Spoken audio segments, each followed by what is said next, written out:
झोपड़ी की भागा ओ खुल जाएगी, राम आएंगे।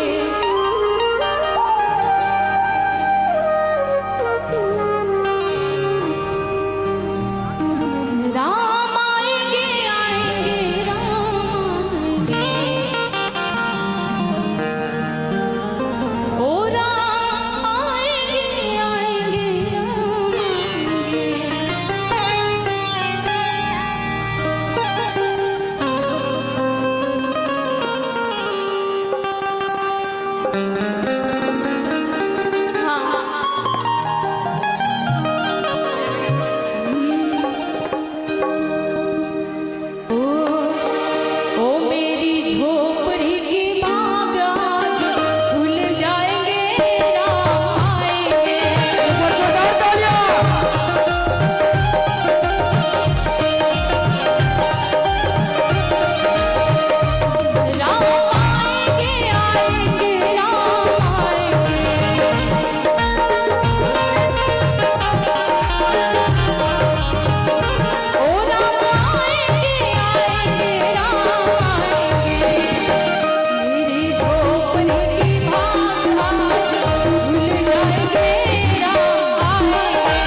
बबलू सिंह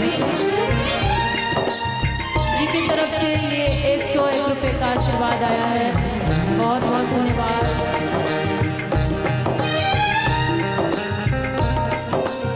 प्रखंड अध्यक्ष बबलू सिंह जी की तरफ से बहुत बहुत धन्यवाद। राम आएंगे तो अंगना सजाओगे,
पवन सुत हनुमान की जय।